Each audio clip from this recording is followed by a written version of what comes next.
minced pork. Yan ang ginagawa ko hanggang sa lumabas yung mantika niya. Kasi may mga pag-intro, nagmamantika. Ayan. Isa-isa lang. Ganyan. Mekos-mekos lang natin. Yan lang. Simple lang yung ating gulay ngayon. Ayan. Kaya wala siyang mag-brown na konti. Yes. Tapos saka natin ilalagay yung ating gulay, yung ating French beans.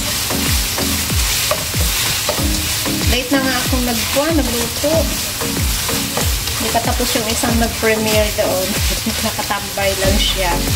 So, hindi ako makaluto. Yan, lagay na natin yung ating bagyo beans. Ngayon lang.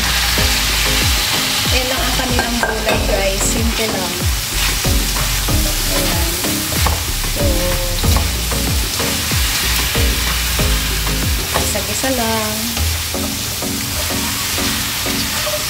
Masarap sana kung may condensed, no? Kung may carrots, kaso lang bawal. Ayaw ng abo ko. So, ayun lang.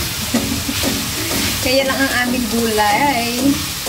Hindi naman sila masyadong marami lang kasing bawal sa kanila na gulay, guys. Kaya, kung ano-ano na lang ang aking simple-simple lang kasi ang mga niluluto kong gulay here. Kung minsan pinapakuluan ko lang yung mga gulay, ganyan.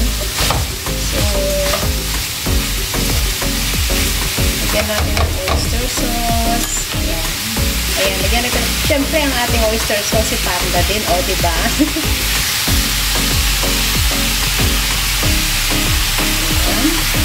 Ayan, ating brown pepper. Ayan natin din. Ipag pa itong black pepper. Ayan.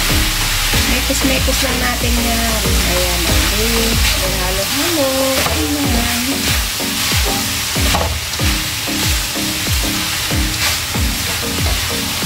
Ito, French beans with oyster sauce. O, diba? Yan lang. So, hayain lang natin yan maluto. Yan lang natin ito. Yan natin yung tubig, guys. Tapos, tatakpan. O, diba? Ano natin ang aking wok.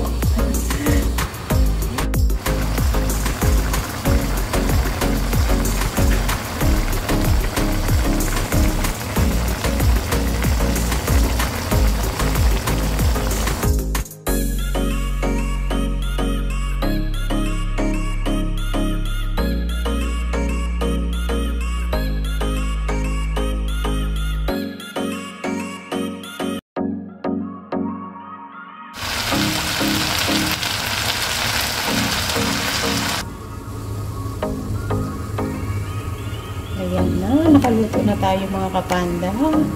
At gutom na yung mga amo ko nung oras na.